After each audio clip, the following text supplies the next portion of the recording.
చెప్పవలసిన మాటలన్నీ ఈ పుస్తకము యందలి మెచ్చి ఉన్నావు గనుక నీకు మా వందనములు సమర్పించుకొనుచున్నాము తండ్రి. ఆమేన్. దయచేసి కూర్చోనండి.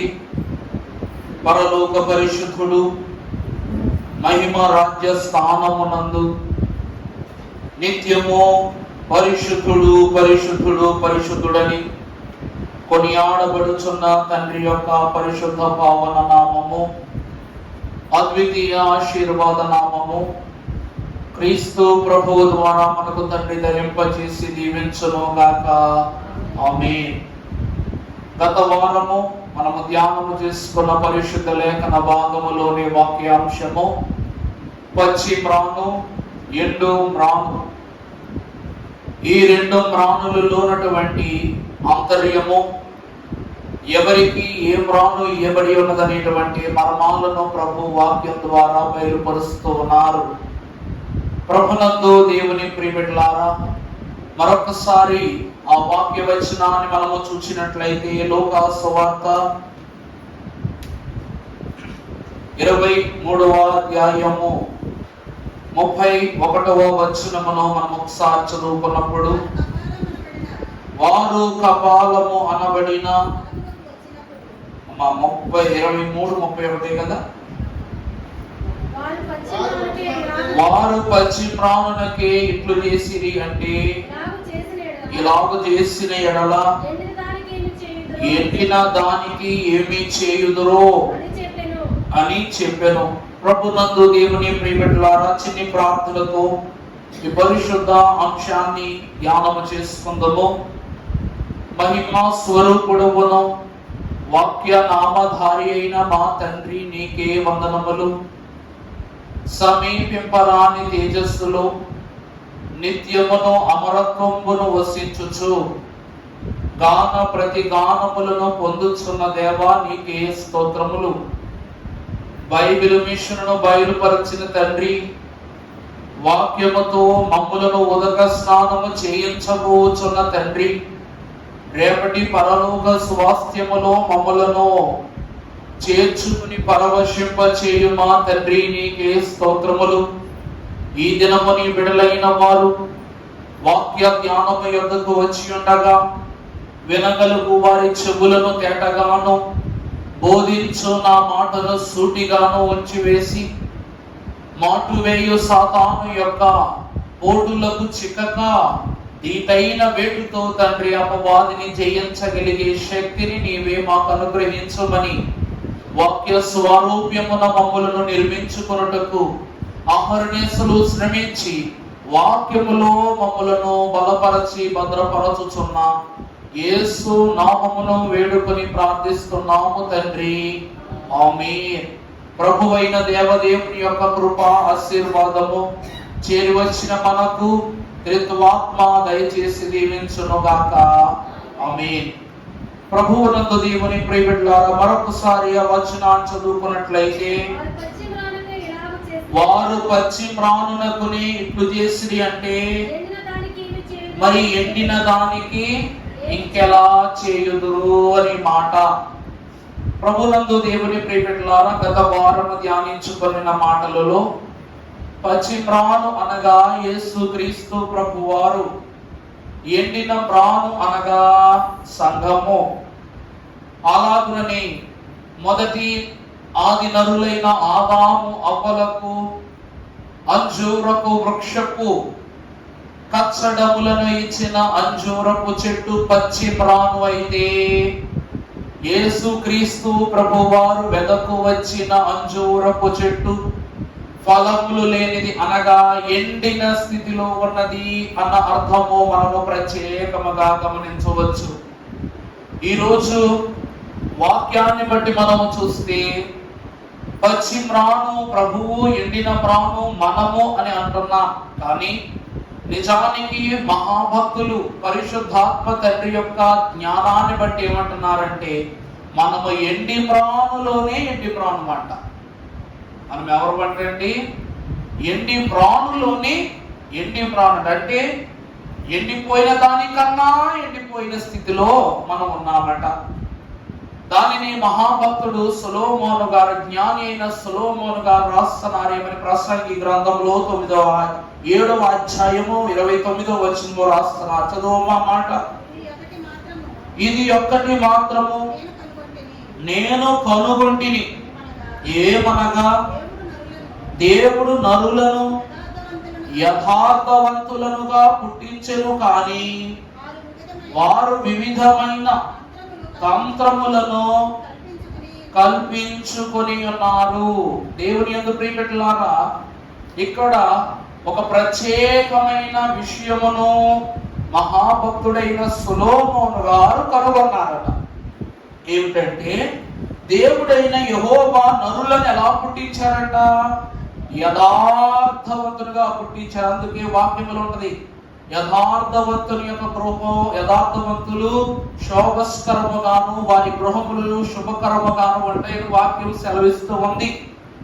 దేవుని గ్రంథమును బట్టి చూస్తే ఈ యథార్థవంతులలోనే జ్ఞాని అయిన సొలొమోను ఒక మర్మాన్ని, ఒక గొప్ప విషయాన్ని చూచాడంట. ఆ విషయం ఏమిటి అంటే, దేవుడు పుట్టించిన ఈ యథార్థతను దాటి మనుషులు ఏం చేస్తున్నారంట?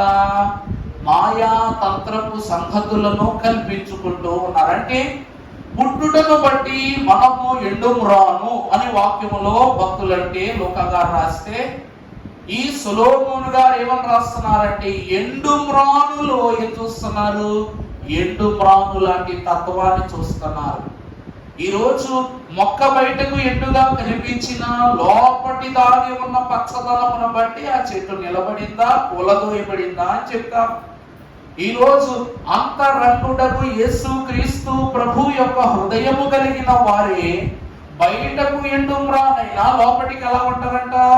పచ్చగా ఉంటారు. కానీ జ్ఞాని అయిన సొలొమోను కనిపెట్టేశారు. ఏమిటంటే, మనం ఏమై ఉన్నాం? తంత్రములను కల్పించుకున్నట ద్వారా ఎండిపోయి ఉన్నాం. ఎందుకు ఈ మాట ఇంత ప్రత్యేకంగా ప్రసంగిగా రాశారంటే, యేసు ప్రభు వారు ఏమంటారు తెలుసా? సొలొమోను యొక్క జ్ఞానము కన్నా అడవి పువ్వే ఏమైనది? మేలైనది అన్నారు. ఎందుకంటే సొలొమోను జ్ఞానాన్ని బట్టి నేను దేవునిలో ఉన్నాను, దేవునిలో పాలిస్తాను అతను అనుకుంటున్నాడు. అంటే నేను ఎండుమ్రానే కానీ దేవుని జ్ఞానం అనే పచ్చిదనము నాలో ఏం చేస్తుంది? పనిచేస్తుంది. కాబట్టి దేశాన్ని నేను పాలిస్తున్నాను, దేవుని అంశాన్ని బట్టి నడిపిస్తున్నాను అని అంటున్నాడు. కానీ ప్రభు అంట సొలొమోను హృదయములో ఉన్న ఎండుదనాన్ని గుర్తించడానికి అతని జ్ఞానము అడవి పువ్వుకు సైతము తీసిపోదు అంటున్నారు. అర్థమైందమ్మా? దేవుని ప్రియబిడ్డలారా, అంతటి సొలొమోను మనలో లోపాన్ని కనుగొన్నాడు, సంఘములో లోపాన్ని కనుగొన్నాడు. కనుగొన్న సొలొమోనులోనే అడవి పువ్వు ఉపమానమును బయలుపరచి యేసుక్రీస్తు ప్రభు వారు అతనిలో ఉన్న లోపాన్ని కనుగొన్నారు. నిన్న సాయంకాలము మనం ధ్యానం చేసుకున్న వాక్య భాగము ఎస్తేరు యొక్క విందు. ఈ ఎస్తేరు యొక్క విందంట నేను వచ్చిన వారు చెప్పవద్దు కానీ మిగిలిన వాళ్ళని అడుగుతున్నాను. ఎస్తేరు తన రాజుకు బహిరంగ విందును ఏర్పాటు చేసిందా, అంతరంగ విందును ఏర్పాటు చేసిందా? గట్టి చెప్పాలి, చెప్పండి. అంతరంగ విందా లేక బహిరంగ విందా? చెప్పండి అమ్మా. బహిరంగ విందు 100% కరెక్టే కదా? ఎవరు చెప్పారు బహిరంగ విందని? ఇప్పుడు నేను మీ ఇంటికి వచ్చా, భోజనం చేశా. భోజనం చేయగానే థ్యాంక్స్ అండి, నాకు మంచి ఆహారం పెట్టారని థ్యాంక్స్ చెప్పి వెళ్ళిపోతా. మీరు పెట్టే బహిరంగపు విందు వల్ల వచ్చే ఆనందం ఎటువంటిదో చెప్తున్నాను. అంతే, కంగారు పడద్దు. నేను ఎవరినేమి ఎంచి చూపించట్లా. ఎవరింటికైనా వెళ్ళి అందరిళ్లకు భోజనం ఆహ్వానించారు, అందరిలో భోజనం చేశాం. తిన్న తర్వాత వాళ్ళతోటి అయ్యా ఈ భోజనం చాలా బాగుందండి, చాలా మంచి రుచికరమైన భోజనం పెట్టారు, థ్యాంక్స్ అని చెప్పి వెళ్ళిపోతాం. కానీ భోజనము తిన్న తర్వాత ఈ థ్యాంక్స్ మాత్రం ఈ భోజనం సరిపోదు, ఇంకా ఏదో అని ఆలోచిస్తూ మీ భోజనానికి పేరు పెట్టలేవండి, ఈ భోజనానికి ప్రతీకగా, ఈ రుచికి ప్రతీక మీరు ఏదైనా కోరుకోండి, ఏదైనా ఇస్తాను అని అన్నానంటే అది ఏ స్థితి చెప్పండి? బాగుంది అంటానికి, అద్భుతంగా ఉందంటానికి ఎంత తేడా ఉందో చూసారా? ఇప్పుడు పెళ్ళిళ్ళైన ఇప్పుడున్న వాళ్ళందరికీ పెళ్ళైన వాళ్ళే. పెళ్ళవగానే మీ భర్తకు చాలా మీకున్న సామర్థ్యం అంతా మీ అమ్మగారి దగ్గర లేక మా అమ్మగారి దగ్గర నేర్చుకున్న తెలివితేటలను ఉపయోగించి మంచి వంటకాలు చేసి భర్తకు పెట్టి, అబ్బా నా భర్త చేత ఏ వండావు అని అనిపించుకోవాలని వంటదా ఉండదా? అలా మొదటిసారి వండినప్పుడు ఆ రుచి, ఆ శుచి, ఆ యొక్క ఫలితనం అంతా మనము ఇప్పుడు ఉపయోగిస్తామా? మొదట భర్తకు ఎంత తేజస్సుతో, ఎంత తెలివితేటలతో, ఎంత జ్ఞానంతో, ఎంత జాగ్రత్తగా వండుతామో ఆ జ్ఞానమే, ఆ జాగ్రత్తే తర్వాత ఏమవుద్ది? ఆయనకి అలవాటు అయిపోద్ది, మనకు అలవాటు అయిపోద్ది. మనం ఎంత జాగ్రత్తగా వండినా అది మామూలు వంటలాగే కనబడుద్ది. ఎస్తేరు మహాభక్తురాలు యొక్క భర్త అయిన అహర్సరోసుకు పెళ్ళైన మొదటి రోజే ఆమె ఖచ్చితంగా విందు చేసి ఇచ్చి ఉండొచ్చుగా.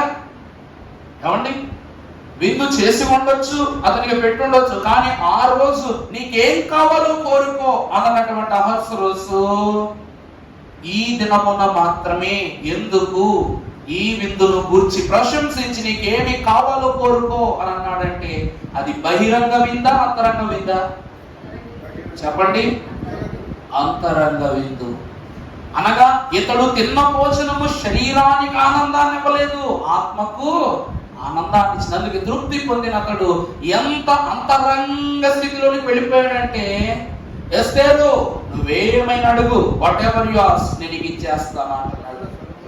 ఏమండి, రాజ్యంలో సగమైన ఇచ్చేస్తాను అన్నాడు. కానీ ఆమె విందు తిన్న తర్వాత రాజ్యాధికారమునకు గుర్తైన ఉంగరాన్ని తీసుకెళ్లి ఎస్తేరు చేతిలో పెట్టాడు అనమాట. నువ్వేం రాసుకుంటావు రాసుకో, ఏ ముద్ర వేసుకుంటావు వేసుకోన్నాడు. అంటే అహర్షరోసు యొక్క అధికారము, అతడు చేసిన శాసనము, అతడిని ఏమార్చిన అపవాది యత్నము కలిగిన హామాను, ఇతని ఆలోచనలు ఏమైపోయినాయి? అహర్షరోసు దృష్టిలో చెడిపోయాయి.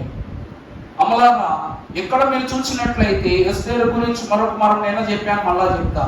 అహర్షరోసుకి ఎస్తేరు యొక్క గతం ఏంటో తెలియదు ఎప్పటి వరకు? ఈ విందు తినేంత వరకు. అందుకే పెళ్ళయ్యాక మన భార్య అని అడుగుతాం, నువ్వు ఎంతవరకు చదువుకున్నావు, నువ్వు ఎక్కడ చదువుకున్నావు, నీ ఫ్రెండ్స్ ఎవరు, మీ చుట్టాలు ఎవరు, మీ పట్టాలు ఎవరు, నీకేమంటే ఇష్టం, ఏ సీర అంటే ఇష్టం, ఇన్ని అడుగుతాం. కానీ అహర్షరోసు మహారాజట ఎస్తేరు ఇవేమి అడగలేదు అక్కడ పెళ్ళైనప్పటి నుండి. కానీ ఎప్పుడు అడిగాడు తెలుసా? ఈ విందు ఏర్పాటు చేసినప్పుడు అడిగాడు. అప్పుడు అంటుంది, నా జనులైన వారిని రక్షించుకున్నటకు నాకేమేమో రక్షించుకునే అధికారాన్ని, ఆ బహుమానం నాకేమో. వారు నశించిపోయేలా ఉన్నారని అనగానే ఎవరు వారిని నశింప చేయడానికి కంకణం కట్టుకుందనగానే ఇదిగో ఈ హామాని నా పినతండ్రి అయిన మొర్దెకాయిని, అలాగనే నా జనులైన యూదులను ఇశ్రాయేలును నశింప చేయుటకు ఇతడు అనగా. అప్పుడు అర్థమైందనమాట, మొర్దెకాయి నా మామ, యూదులు నా చుట్టాలు. అంతే. ఈ హామాను అమాలేకీయుడు దుష్ట ప్రయత్నంతో, చెడు యత్నముతో నా భార్యను, నా యొక్క మామగారిని, నా యొక్క చుట్టాలని, పట్టాలని ఏం చేయాలనుకున్నాడు? అంతమొందించాలనుకున్నాడని ఆ విందు తినగా తనలోనికి దేవుని ఆత్మ పనిచేసింది. కాబట్టి హామాను మీదకు అగ్ని జారీ చేసేసాడు. అమలారా, ఈరోజు ఈమె విందు ద్వారా అహర్షరోసు హృదయములో ఉన్న అంతరంగ ఆత్మ పనితనము బయటపడింది. అలాగే భక్తుడైన ప్రసంగి భక్తుడైనటువంటి సొలొమోను గారు కూడా అంటున్నారు, మీలో ఉన్న అంతరంగాన్ని నేను చూశాను అంటున్నాడు. అంతరంగం ఎలా ఉందంట? తంత్రములతో నిండిపోయిందంట. దేవుని వాక్యములు మనము చూసినట్లయితే ఈ పుల్ల బాగా ఎండిపోయింది అని చెప్పాలంటే ఒక గొడ్డలితో దాన్ని నరికినప్పుడు అది విరిగే విధానమును బట్టి మాత్రమే దాన్ని ఏం చేయగలం. ఇది పూర్తిగా ఎండినదా, కట్టెలుగా మన పొయ్యిలో కావచ్చు, వంట పదార్థాలు కావచ్చు, దానికి ఉపయోగపడేదా అని మనం దాన్ని నిర్ధారణ చేసుకోగలం.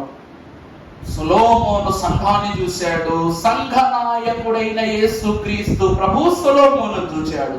ఈ దినం మనము చూసినట్లయితే మనము ఎందుకు ఎండు ప్రాణుగా మారిపోయామనగా వాక్యంలో చూసినట్లయితే పరిశుద్ధ గ్రంథంలో మత్తయి సువార్త 11వ అధ్యాయము 28వ వచనం చదువుకున్నప్పుడు మనకు బాగా వచ్చిన మాట, ప్రయాసపడి భారము మోయుచున్న సమస్త జనులారా నా యొద్దకు రండి, నేను మీకు.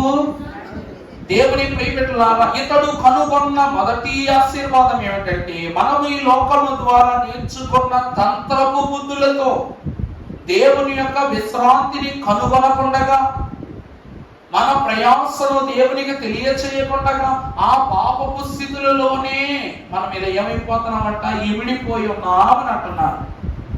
నేను కాక మొన్న మా మేనత్త గారు వచ్చారు అంటున్నారు, వీడు కనీసము నాకు ఇలాగ అయింది, నాకు అనారోగ్యంగా ఉందని కూడా నాకు చెప్పలేదు అని తిట్టేసుకోండి. ఈరోజు మనం బాగుంటే మనం చెప్తాం, ఇల్లు కట్టుకున్నామంటే చెప్తాం, కానీ ఇల్లు కూలిపోయిందంటే ఏం చెప్తాం? ఒంట్లో బాగుంది, అంతా సంతోషంగా ఉందని చెప్తాం, కానీ అంతెందుకు జ్వరంగా, విపరీతమైన జ్వరం ఉంది, మాట్లాడలేని పరిస్థితుల్లో ఉన్నప్పుడు మనం పరామర్శించడానికి ఫోన్ చేస్తే ఫోన్ ఎత్తి ఏం మాట్లాడతాం? ఎలా ఉందిరా, ఏమైందంటే నిన్నట మీద కాస్త పర్వాలేదు, కాస్త మెరుగే మాట్లాడగలుగుతాను చెప్తాను తప్ప మాట్లాడలేకపోతున్నాను, నిలబడలేకపోతున్నాను, కూర్చోలేకపోతున్నాను, నడవలేకపోతున్నాను, ఆహారం తినలేకపో, ఇవన్నీ చెప్తామని చెప్పండి. మన వేదనను ఎదుటివాని కంటించుతా అంతకన్నా ఘోరం ఇంకెక్కడ ఉండదు. నేను దినాన్ని చెప్పాను, యేసుక్రీస్తు ప్రభువారట విందించేటప్పుడు, ఇదిగో ఇది నా శరీరము అని రొట్టె నిలబట్టుకున్నారు. ప్రభువు చేతిలో ఉన్న రొట్టె కనబడుతుందా కానీ రొట్టెను పట్టుకున్న రొట్టె కనబడట్లేదు. ఇక్కడ వాక్యాన్ని బట్టి దైవజనులు అంటున్నారు, ప్రభువు పట్టుకొని బహిరంగ ఆహారం అయ్యున్న రొట్టె కనబడుతుందే కానీ అంతరంగ ఆహారమును ధరించిననగా ప్రభువైన దేవదేవుడిదిగో అని పట్టుకు నిజమైన జీవమయ్యున్న రొట్టె ఎవరు కనబడలేదు?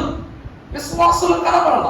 అందుకే ప్రభు ఏమంటున్నారు తెలుసా, ఆ రొట్టెను పట్టుకొని ఒక్కొక్క ముక్క విరిచి 12 మందికి వింది. అంటే తన శరీరాన్ని తనే విరుస్తున్నారు, తనే వడ్డం చేస్తున్నారు. అంటే ఆ వేదన ఎంత బలమైనదో, ఎంత శోధనకరమైందో శిష్యులు గమనించలేని పరిస్థితిలో ఉన్నారు.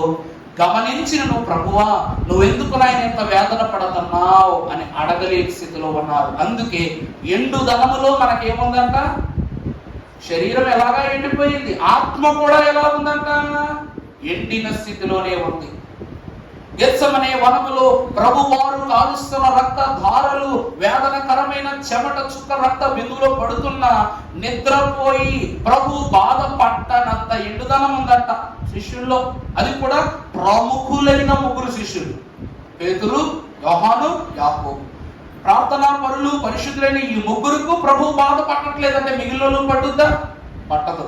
వీరే ఎంత ఎండిపోయారంటే వారెంత ఎండిపోయి ఉంటారో గమనించాలని వాక్యం పట్టదు. అందుకే మనలో ఉన్న ఎండుదనమును నశింపజేసుకొనుటకు భారము మోయుచున్న మనము ఎక్కడికి వెళ్ళాలి?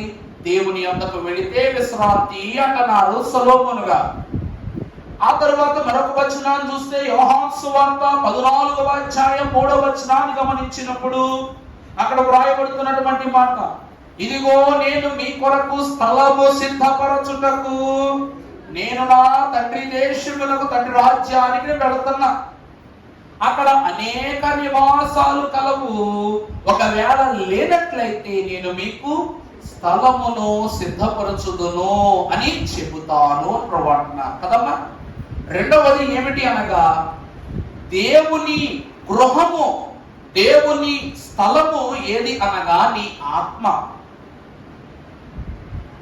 దేవుడు నివసించే గృహం ఏమిటంట?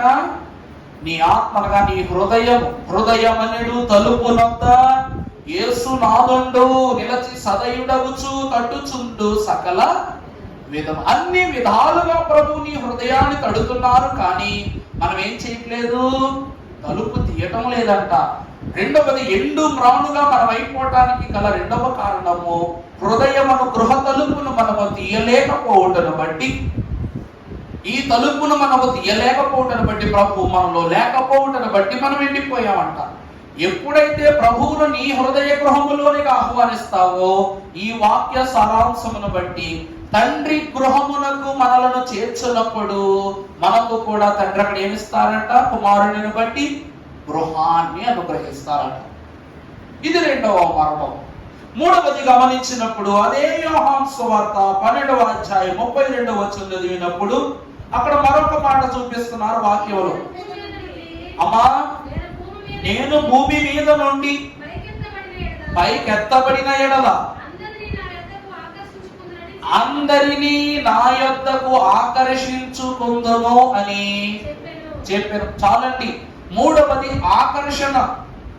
మొదటిగా మనము చూసినప్పుడు మొదటిగా విశ్రాంతిని దేవుడు మనకి ఇచ్చేటట్లుగా చూస్తున్నారు. రెండవది నివాసాన్ని ఇవ్వటానికి చూస్తున్నారు.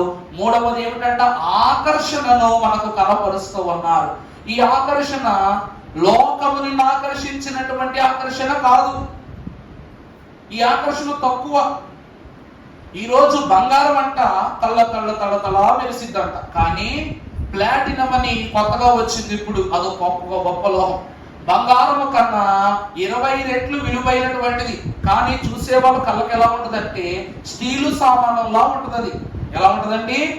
స్టీలు అటు వెండి కాదు, అలాగని ఇత్తడి కాదంట. స్టీలు సామాను ఎలా మెరుస్తుందో అలా మెరుస్తుంది అనమాట. ఏళ్ళు మీద అందరూ అనుకుంటారు అదేదో 30 రూపాయల రింగో 40 రూపాయల రింగో అయి ఉంటది అనుకుంటారు. కానీ దాని విలువ ఎంత పటువు కలిగినది అంటే బలములో కానీ విలువలో కానీ దాన్ని ధరించుటను బట్టి వేడుకుంటే. ఈరోజు మనం బంగారం పొంగరాలు ఎక్కువ రోజులు పెట్టుకున్నామంటే ఇక్కడ ఏమైపోద్ది?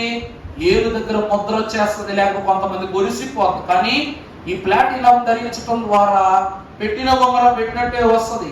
ఆ స్థలంలో ఏం కాదంట, చెమట చేరదు, ఒరిసిపోదు. దాని విలువ చూసారా? అటు శరీరానికి ఎటువంటి బలహీనత లేదు, శోధన లేదు. అలాగని ధర విషయంలో, విలువ విషయంలోకి వస్తే ఇదే గొప్ప. దేవుని ప్రియబిడ్డలారా, చూచువాని కంటికి ప్రభువు నరుడుగా కనబడుచున్నారు, కానీ ఆయన ఎవరంట? దేవుని కుమారుడే అంటుంది వాక్యం. ఇక్కడ ప్రభు అంటుంది కూడా అంతే. ఆయనంట పరలోకమునకు వెళ్ళినప్పుడు మనల్ని ఏం చేస్తారంట? ఆకర్షించుకుంటాను అంటున్నారు. అంటే భూమి మీద ఉన్నప్పుడు ప్రభువు ఆకర్షించుకున్నారా? అలా చెప్పాలి మీరు. ప్రభువు భూమి మీద నరుడుగా ఉన్నప్పుడు మనల్ని ఆకర్షించుకున్నారా? నేను మాట్లాడుతూ చెప్తాను. నేను చిన్న లాగు బనీలు వేసుకున్నాను, ఆకర్షణీయమంటానా? జీన్ ప్యాంటు జీన్ షర్ట్ వేసుకుంటే దాని మీద పర్లేదు కదా. దాని తర్వాత ప్లేన్ ప్యాంటు వైట్ షర్ట్ వేసుకుంటే ఇంకాస్త పర్వా. దైవజనుడిగా దేవుని ప్రశస్త వస్త్రం, అభిషేక వస్త్రం ధరించుకుంటే ఆకర్షణ ఉందా? నిండుదనం ఉందా? లేకపోతే అవన్నీ వేసుకోవటం వల్ల నిండుదనం ఉందా? చెప్పండి అమ్మా. మీ ఆడవాళ్ళు ఉన్నారు కదమ్మా, ఇంట్లో నేత చీర కట్టుకుంటారు, బయట బాగుందని చెప్తారా? తెల్ల చీర కట్టుకుంటున్నారు, బాగుందని చెప్తున్నారా? పట్టు చీర కట్టుకుంటే ఎక్కడ కొన్నావు, ఎప్పుడు కొన్నావు, ఎంత కొన్నావు, ఎవరి దగ్గర కొన్నావు, ఎక్కడికి వెళ్ళి కొన్నావు, ఏ రోజు కొన్నావు అన్నీ అడిగేస్తారు. అంటే మనము ధరించుకునే ఒక వస్త్రాన్ని బట్టి లోకమంట దానికి ఆకర్షింపబడ. అంటే ప్రభువారు సర్వ మానవాణి వలె ఆయన మనలో జీవించినప్పుడు ఆయన ధరించుకున్న దుస్తులు కానీ ఆయన జీవించిన నడవడిక కానీ లోకానికి ఆకర్షణీయంగా లేదు. శిష్యులు కూడా యోహాను యాకోబు వెంబడించండి అంటేనే వచ్చారు, కానీ అబ్బా ప్రభు ఎంత అందంగా ఉన్నారు, ప్రభు ఎంత మహిమగా ఉన్నారు అప్పుడు పరిగెత్తారా ప్రభు వెనకాల? అక్కడ ఆకర్షణ లేదు.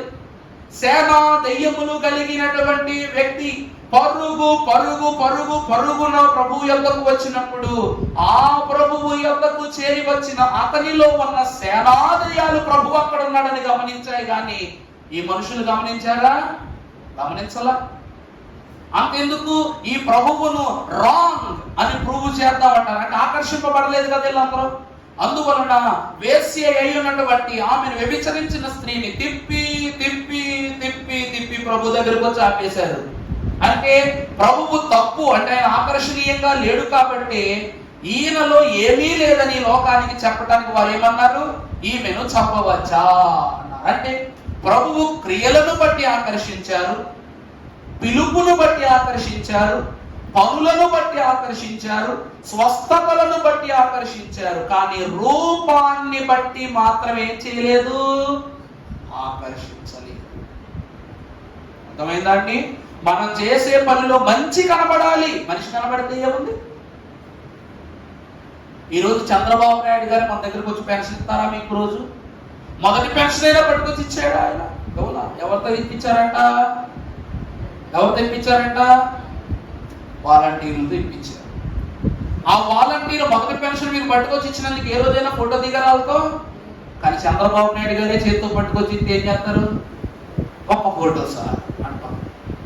యేసు క్రీస్తు ప్రభువు నరునిగా ఈ లోకములో ఉన్నప్పుడు చేసిన అద్భుతాన్ని బట్టి ఆకర్షింపబడి, ప్రభువా నీకే వందనము, నీకే స్తోత్రము అనలేదు. కానీ మహిమ రూపము ధరించుకున్న ప్రభువు యొక్క తేజస్సు అంట సర్వలోకమును ఏం చేస్తూ ఉంది?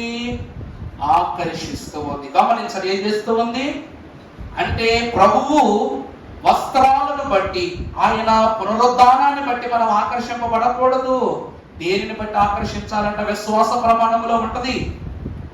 విశ్వాస ప్రమాణంలో ఒక మాట ఉంటది, ఆయన పుట్టినది మొదలుకొని ఆఖరి వరకు ఆది అంతము లేని దేవుడనే మాటకు ఆకర్షింపబడాలి. మనం విశ్వాస ప్రమాణం చెప్పండి సరే.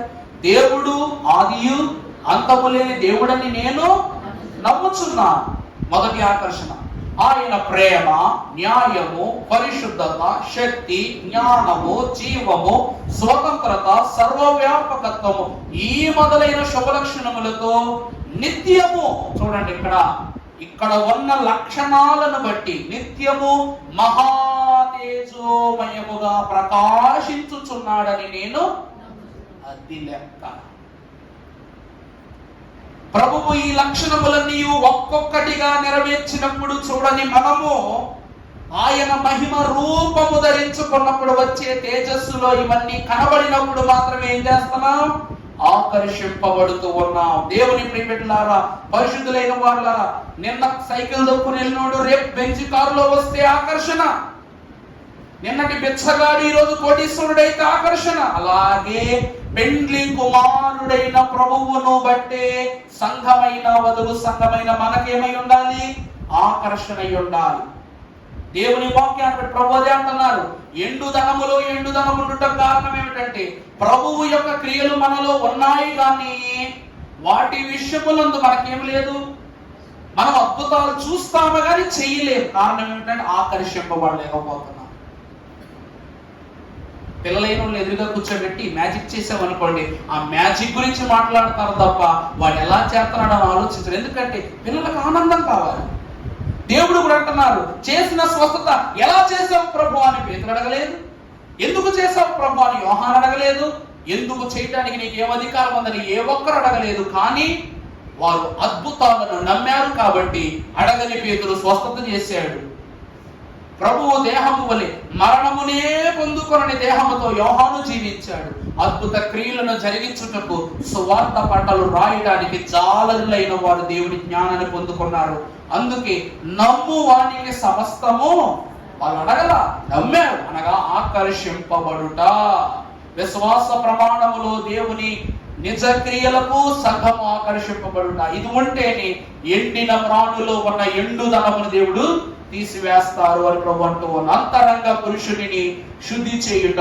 ఇక 4వ సంగతి చూస్తే అపోస్తలుల కార్యముల గ్రంథము 17వ అధ్యాయము 30వ వచనము మనము చదువుకున్నప్పుడు అక్కడ రాయబడి ఉన్న మాట చూద్దాం.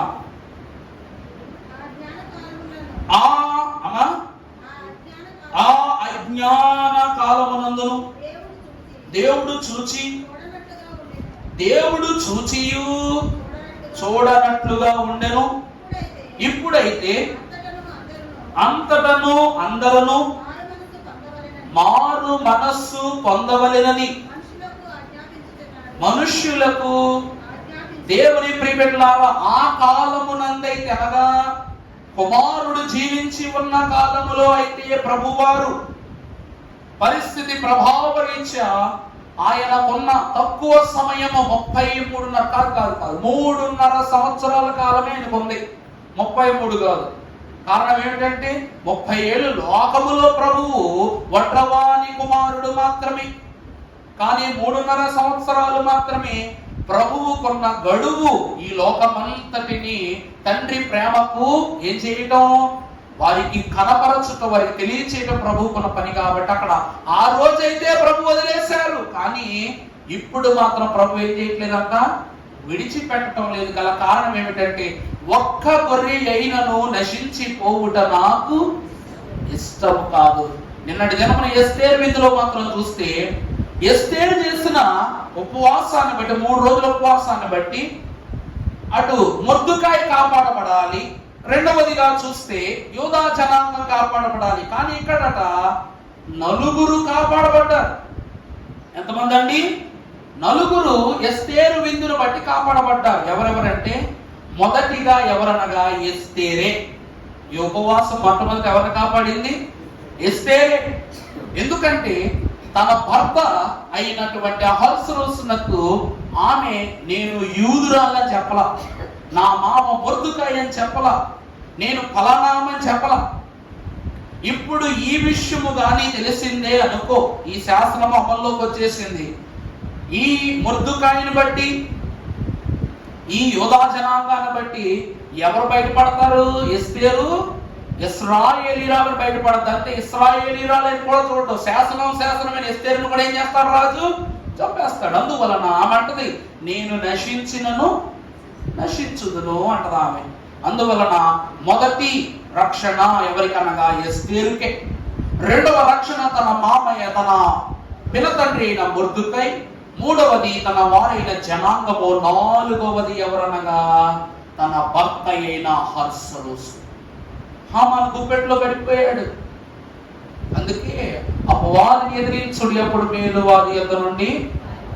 ఇప్పుడు అపవాది హామాను గాని అహస్వరోసు కాదు కదా. అందువలన ఆమె చేసిన ఉపవాస దీక్ష వలన భర్తను కాపాడుకుంది, బాబాయిని కాపాడుకుంది, జనాన్ని కాపాడుకుంది, తనను తాను కూడా కాపాడుకుంది. దేవుని యందు ప్రియమిత్రులారా, ఆ తర్వాత 5వ రక్షణ ఎవరికి వచ్చిందో తెలుసా? రాజముద్రిక చేతిలో పెట్టడంతో రాజ్యాధికారం ఎస్తేరుకు వెళ్ళిపోయింది. కాబట్టి రాజ్యం అంతా కూడా ఇప్పుడు ఎవరి రాజ్యం అయిపోయింది? ఎస్తేరును బట్టి దేవుని యొక్క పారంపర్యంలోనికి వెళ్ళిపోయింది. ఎందుకంటే ఎస్తేరు అనగా నక్షత్రం. నక్షత్రం ఎక్కడున్నా ప్రకాశమే. కాబట్టి ప్రభు వాక్యం సెలవిస్తుంది, ఆమె 3 దినాల ఉపవాసము, ఒక విందు, ఆమెలో ఉన్నటువంటి ఆమెను వేధించున్న 5 స్థితులను ఆమెకు అనుకూల స్థితులుగా మార్చేశాడు దేవుడు. ఈరోజు ప్రభు అయిన యేసుక్రీస్తు ఇచ్చినటువంటి విందు 3.5 సంవత్సరాల్లో ఉన్న విందు 12 మంది శిష్యులకు మాత్రమే ప్రభు చేతి విందు. కానీ ఈ రోజు ప్రభువును జ్ఞాపకము చేసుకుంటూ మనం ఎంతమంది విందు చేస్తున్నాం? ప్రతి సంఘమునందు విందు ప్రాముఖ్యము, ప్రతి సంఘమునందు విందే ఘనము. అందుకే అంటున్నారు, అప్పుడు నేను వదిలేశానేమో కానీ ఇప్పుడు మాత్రం నేను ఏం చేయను, ఎవరిని విడిచిపెట్టను. మీ దగ్గర కీర్తన పుస్తకాలు ఉంటే ఒక్కసారి 81వ కీర్తన తీయండి. అమలు 81వ కీర్తన. ఆ కీర్తనలోని ఒక చరణాన్ని మనం పాడుకుందాం. 81వ కీర్తన 10వ చరణం పాడుకున్నట్లయితే, సరిగా నుండి భోజ నమో కై కొనుచునున్న నరకమను రెండవ మరణం బోలేదు, మరి కొన్నాళ్ళకు వచ్చు మరణము పరలోకపురమునకు వారమై మరణమని పిలిచారు. ఆ కాలమునందు కుమారుడైన యేసుక్రీస్తు ప్రభు వారిచ్చిన విందులో ఇస్కరియోతు యూదా లేచి వెళ్ళిపోతుంటే, ఏ యూదా ఎక్కడికి వెళ్తున్నావు? రొట్టె పట్టుకుని ఎక్కడికి వెళ్తున్నావు? విందు జరుగుతుంటే ఎక్కడికి వెళ్తున్నావు? ప్రభు అడిగారా? అడ్డుకున్నారా? అక్కడ ప్రభు వేరే యూదాను అడ్డుకోలేదు. కానీ ఈ రోజు నువ్వు విందు ఎలా తీసుకుంటున్నావో ప్రభు చూస్తారంట. అందుకే అక్కడ ఏమనుంది? సరిగా నుండి భోజనమును ఏది ఏడమంట? గైకొనుచున్న. మనము గైకొంటే నరకమను రెండవ మరణము ఏం లేదంట లేదు. అంటే రెండవ మరణములోనికి సంఘము ప్రవేశించకుండా సరిగా విందుకుంటున్నారు లేదా? నేను చెప్పా గుర్తుగా మా సంఘంలో విందుకుంటారేమో. ఎవరో ఒక తల్లి గారు అన్నమాట ఏం చేస్తుంది, రొట్టె కావాలంట. రొట్టె ఆల్రెడీ తల్లులందరూ వరుస నిలబడి వాళ్ళ వెనకాల వరుస వాళ్ళ వెనకాల వెళ్ళిపోయింది. ఇంకా నా చెయ్యమని రబ్బర్ బ్యాండ్ అమ్ముకోవడం సాగుతానికి అందరూ సరిగా చేసేటువంటి పని చెప్తున్నారు. చూడండి, ఎడమ చేతిలో కుడి చెయ్యి అనగా ఇది విందుకు పరిగ్రహణ. దీవించేటప్పుడు ఇలాగో చేయబెట్టి ఇలాగో చేయబెట్టుకొని అక్షింతలు వేస్తాం. చూసారా, ఇది ఒక సాంప్రదాయ గౌరవం. అలాగే దేవుని విందు అందుకునే విశ్వాసులు కూడా ఎలా అందుకోవాలట? ఎడమ చేతిలో కుడి చేయి వేసుకుని విందును అందుకోవాలి. ఈమె ఇలా ఎత్తుందన్నమాట. మరి ఈ చెయ్యేమో ఈ రెండు చేతులతో అందుకోవటాన్ని బట్టి అక్షంతలు ఎలా తీసుకుంటాం? మనం అక్షంతలు ఎలా తీసుకుంటాం? తీసుకోవటం కుడి చేతితో తీసుకుంటాం, వీటిని మాత్రం రెండు చేతులు ఉపయోగిస్తాం. అలాగే విందు తినేటప్పుడు ఈ చెయ్యే వాడతాము, కానీ పుచ్చుకున్నప్పుడు మనం ఏం చేయాలి? రెండు చేతులను గౌరవముగా ప్రభు ఎదుట స్వీకృతముగా భావిస్తూ ఈ రెండు చేతులు ఇవ్వడం అంటే మనస్ఫూర్తిగా అర్థం. ఇలా దీవించడం అంటే మనస్ఫూర్తిగా అర్థం. అలాగే విందు కూడా మనస్ఫూర్తిగా తీసుకోవడానికి ఈ రెండు చేతులను ఇస్తాం. అది ఒక క్రమం. సరిగా నుండి భోజనము కైకొనుచున్నా. అర్థమైందమ్మా? సరిగా ఉండి భోజనము కైకుంటే రెండవ మరణము ఉండదు. మరి కొన్నాళ్లకు వచ్చు మరణము పరలోక పురమునకు వెళ్ళేదే కానీ రెండవ నరకము కానీ కాదు అంటున్నారు దేవుని యొక్క ప్రియబిడ్డల ప్రభు. అప్పుడు నిన్ను విడిచిపెట్టుండొచ్చు, కానీ అప్పుడు నువ్వు వెళ్ళిపోయావు, వదిలే. కానీ ఇప్పుడు నీలో నశించిపోయే ఆత్మను మాత్రం ప్రభు ఏం చేయరంట? ఎండనివ్వరు. చూసారా, దేవుని యొక్క వాక్యం ఎంత ప్రత్యేకంగా మనకు చూపిస్తుంది. ఎక్కడ మొదలెట్టాము, ఎక్కడ వచ్చేసాము. ఈ విందులో ఎస్తేరు యొక్క విందు తత్వం ఉంది. సొలొమోను కనిపెట్టిన దోషము సొలొమోనులో కనిపెట్టిన దోషం ఉంది. ప్రభు సంస్కారము విందులో మర్మం ఉంది. అవునంటారా కాదంటారా? దేవుని యొక్క జ్ఞాన సంపత్తిని గమనించినట్లయితే ప్రియులారా, దేవుని వాక్యము ఏమై ఉన్నది అంటే సారమునిచ్చు, బలమును ఇచ్చు, సంతృష్టినిచ్చి జీవదాయకమైన ఆహారం అన్నది. ఈ రోజు నేను మీకు ఒక మాట చెప్తాను, ఇది కూడా గమనించండి.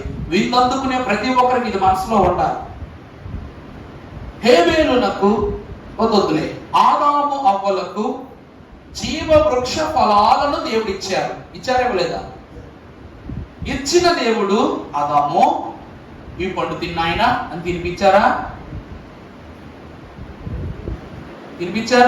ఓని చెయ్యి పట్టుకుని జీవవృక్ష ఫలం దగ్గరికైనా తీసుకెళ్లారా?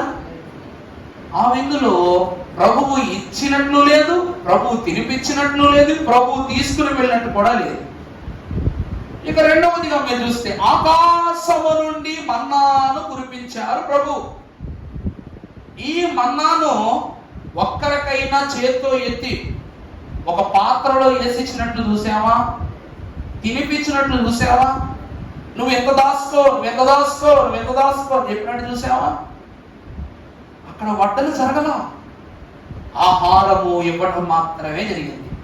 వడ్డన జరగల, పెట్టడం జరగల.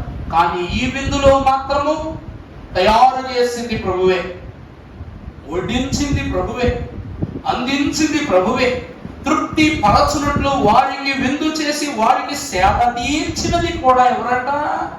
ప్రభువే. ఒక రొట్టెను పట్టుకొని 12 ముక్కలు, ప్రభు యొక్క దేహం ఎన్ని ముక్కలు చేశారు ప్రభు? 12. దైవజనుడు దేవదాసయ్య గారు నాడు మర్మం జాగ్రత్త పెట్టుకోండి మనసులో.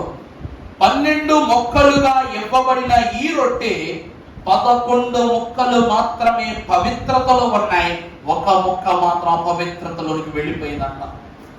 ఎన్ని ముక్కలమ్మా అపవిత్రతలోకి వెళ్ళింది?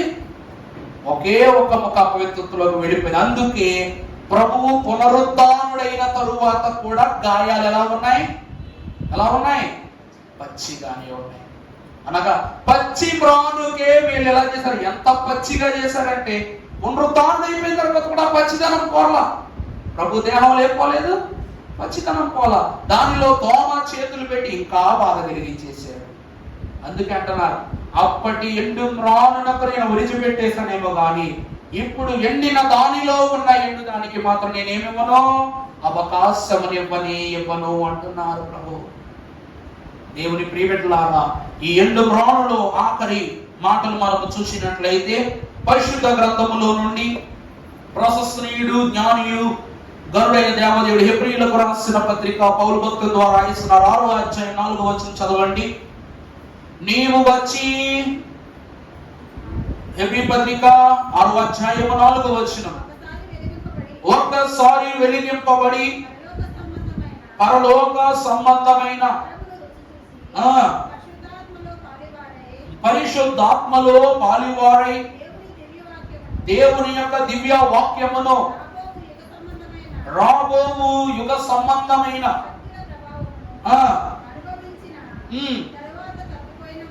తరువాత తప్పిపోయిన వారు దేవుని కుమారుని మరులా సిలువ వేయచ్చు బాహాటంబుగా ఆయనను మీరు అవమానపరచుచున్నారు కనుక మారు మనస్సు పొందునట్లు మరలా అట్టి వారిని మరలా నూతన పరచుట దైవజనుని ఇష్టజనమైన వారలారా, యేసుక్రీస్తు ప్రభువారిని బట్టి మన తండ్రి గారు అంటున్న మాట, బయలుదేరుతున్న వారు చెప్తున్న మాట ఒకటి ఏమిటంటే, ఈ లోకములో రెండో అనే మాట లేదు. అర్థమైందా అండి? రెండు అనే మాట ఇంకొకటి లేదు ప్రభు విషయంలో. కానీ ప్రభువు రెండు అనే అంతస్తును ఒక్క రాకడలో తప్ప మరొకసారి వాళ్ళ. ఎందుకంటే ఒక్కడే దేవుడు, ఒకటే రాజ్యము, ఒకటే కుమారుడు, ఒకటే సిలువ, ఒకటే పునరుద్ధానం, ఒకటే ఆరోహణము, రెండవది ఒకటే వధువు, ఒకటే పెండ్లి కుమార్తె అంతస్తే, అన్ని ఒకటే కదా. కానీ రెండవ రాకడా అనే మాటను ప్రభువు పెట్టడానికి గల కారణం ఏమిటంటే కేవలము సంఘము కోసమే. సృష్టి ఆరంభము నుండి క్రీస్తు వరకు అన్ని ఒకటే. కానీ క్రీస్తు ఆరోహణము తరువాత మాత్రమే అటు అవరోహణం అనగా సంఘముతో చేరబోయేటువంటి స్థలమునకు సంబంధించిన ప్రయాణము, క్రీస్తు ప్రయాణమునకు మధ్యలో ఉన్న ఈ రెండవ రాకడ పెండ్లి కుమార్తె అంతస్తు ఏమై ఉన్నది అంటే మిళితమైపోయి ఉన్నది. ఈరోజు ఒక తాడు యొక్క బలాన్ని తెలుసుకోవాలి అంటే ఇటు పక్క లాగాలి, ఇటు పక్క లాగాలి. అలాగే ఇటు మొదటి రాకడకు ఉన్న జనము రెండవ రాకడ వరకు ఉండగలరా అని తెలుసుకోవటానికి ఈ రెండు ప్రయాణాలలో వధువు మిళితమును తెలియజేస్తున్నారు. అందుకే వాక్యములు అంటున్నారు, మరొకసారి చదవండి, 6:4 ఒక్కసారి వెలిగింపబడితే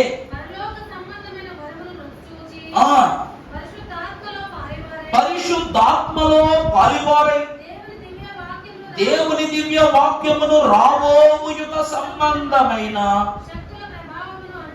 అనుభవించిన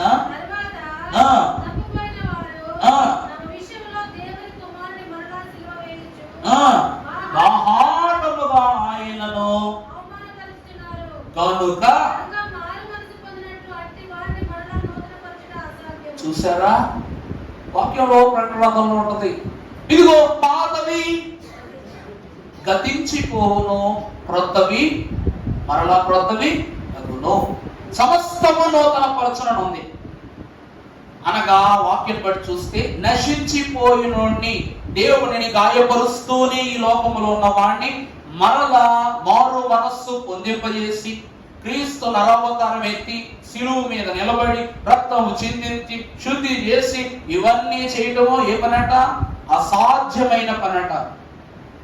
కానీ వాక్యంలో మాట ఉంటది, దేవునికి అన్నీ సాధ్యమే, మనుషులకైతే సాధ్యం కాదు కానీ దేవునికి. కానీ మారతామని తెలిసి 1000 అవకాశాలు ఇవ్వచ్చు, మారడం తెలిసినప్పుడు ఒక అవకాశం ఇచ్చినా ఉపయోగం లేదు. ఈరోజు భక్తుల నుండి, ప్రవక్తల నుండి, అందరి యొక్క నుండి దేవుడు ఎన్నో అవకాశాలు ఇచ్చి క్రీస్తు దగ్గర ఆఖరి అవకాశం ఇచ్చారు. ఆయన తర్వాత పరిశుద్ధాత్మ ద్వారా మరికొన్ని అవకాశాలు మనకు లభ్యమవుతున్నాయి. అయినను మనము మారినట్లయితే ఈ పని జరుగుట అసాధ్యము. ఇది గతించిపోతేనే కొత్తదనం.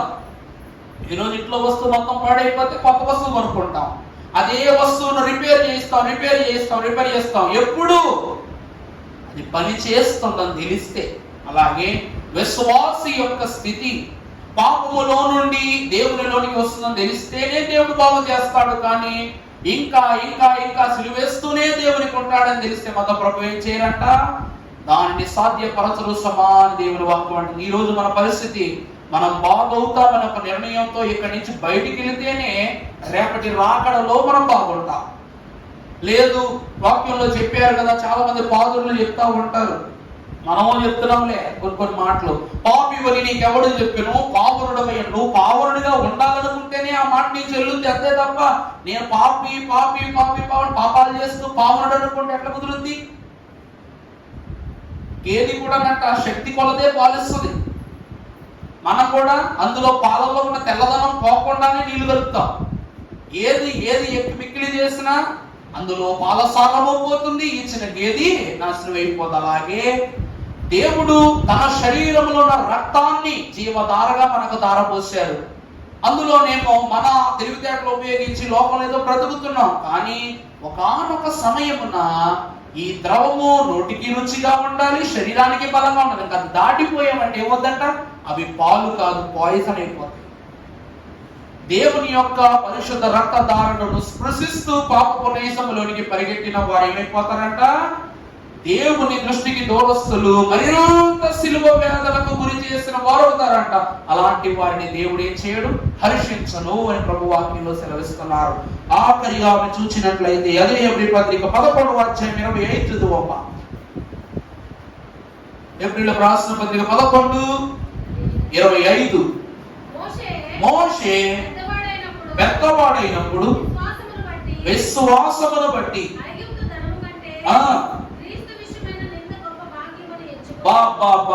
చాలా అద్భుతమైన మాట. కొంచెం గట్టి చదువుకుంటా మాట. క్రీస్తు విషయమైన నింద గొప్ప భాగ్యమని ఎంచుకొని అల్పకాలము పాప భోగము అనుభవించుట కంటే దేవుని ప్రజలతో శ్రమ అనుభవించుట మేలని యోచించి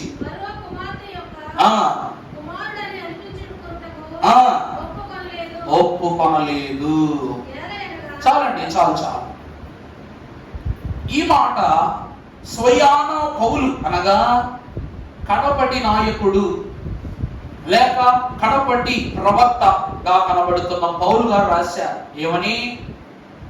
మోషే తన జన్మమును బట్టి, తన జీవితమును బట్టి తను తీసుకున్న నిర్ణయం ఏమిటంటే ఐగుప్తు ధనము కన్నా క్రీస్తు నిమిత్తము పొందిన నిందే గొప్పది, మేలు అంటున్నాడు అతను. అంటే చూడండి, ఐగుప్తులో ఉన్నప్పుడు ఇక్కడ ఎండిన మ్రానా కాదా?